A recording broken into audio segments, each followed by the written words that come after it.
Narito ang balita mula sa GMA Integrated News. Nakataas ang thunderstorm advisory sa ilang bahagi ng Luzon. Sa abiso ng Pag-asa, inaasahan ng katamtaman hanggang malakas na ulan sa Metro Manila, Bataan, Cavite, Bulacan, Tarlac, Pampanga, Batangas, Nueva Ecija, Laguna at Rizal hanggang bandang alas 4 ng hapon. Nararanasan din yan sa ilang bahagi ng Zambales at Quezon.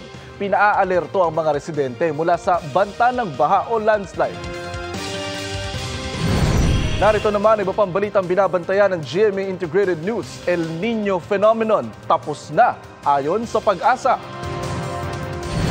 Mga bangka ng Pilipinas na nagsagawa ng medical evacuation sa West Philippine Sea, hinarang at binangga ng China Coast Guard ayon sa PCG. At sa 24 oras, ang bagong tensyon sa pagitan ng Philippine Coast Guard at China Coast Guard sa Escoda Shoal.